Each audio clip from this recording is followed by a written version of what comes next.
I recently had the great pleasure of partaking in the 75th D-Day Conneaut, Ohio event. And like so often in my life, this closer look had led me to a significant change of perspective. I generally had rather mixed feelings about reenacting and living history.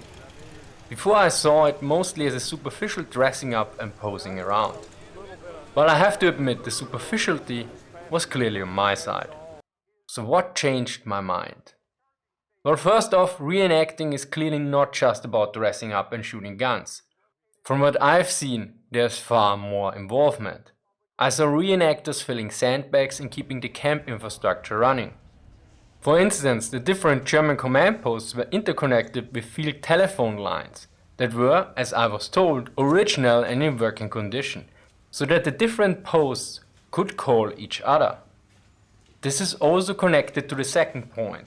A lot of the activity involved is very similar to military life, like getting up early, walking information, and of course waiting. Lots of waiting.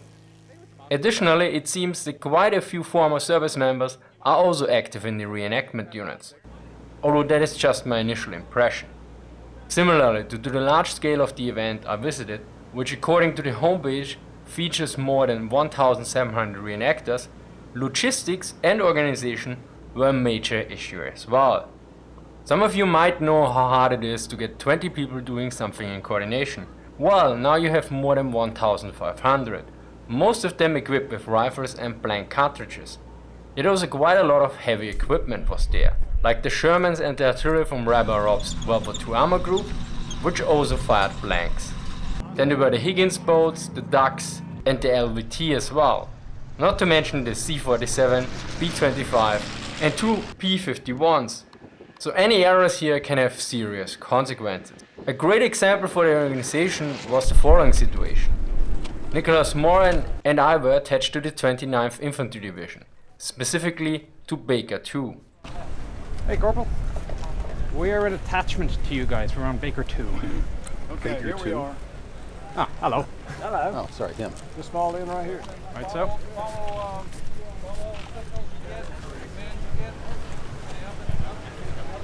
Yet we hadn't been issued our cards, so we had to head back to Army headquarters to get cleared.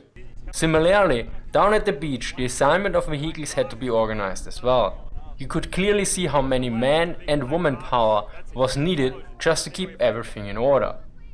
In terms of logistics, one major part is to keep the various vehicles in running order. Some were reproductions, but in many cases also originals were used.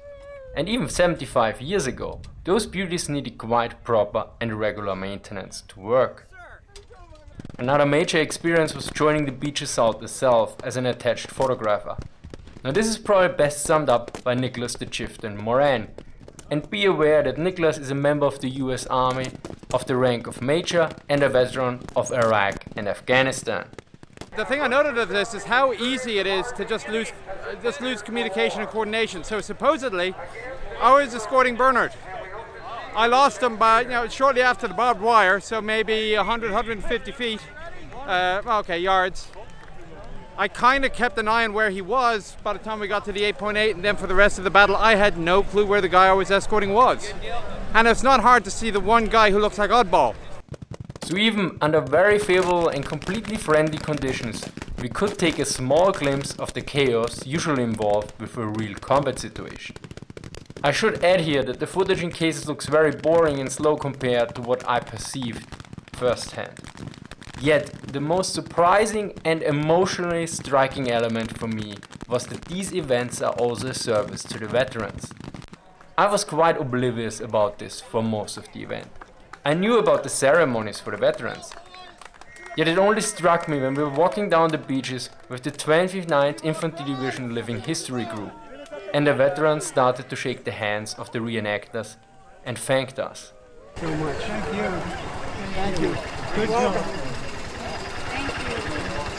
This was and still is a very touching moment for me and ultimately inspired this video. While it is time now to give a big thank you to all the men and women that made this event possible. Additionally, I want to thank many of you who I met personally. Note, my people memory is not the best and I'm rather sure I missed some of you. This list is mostly in random order since the whole experience was very important for me on both a personal and professional level.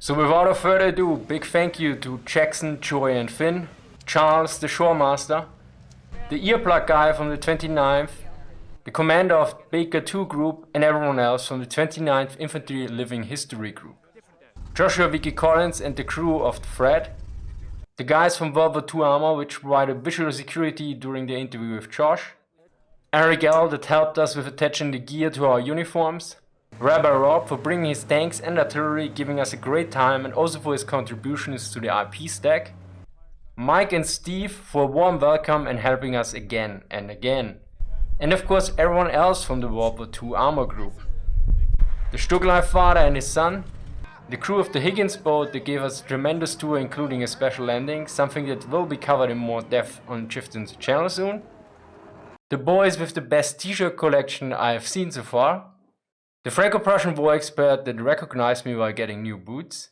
all the guys from the meet and greet that will buy, like Robert and Colin, the team from the Ontario Regiment Museum, thanks for my new keychain, Mike I will walk with you, thanks for commenting already, Peter from Tank Archives, the guy who showed my defensive tactics video to his unit, the guy from Santiago de Chile, everyone else who came up and said hello, Andrew for reviewing the script, and of course Zach, Matt, Armand, Chieftain and everyone else at Wargaming that was there or made this trip possible in the first place.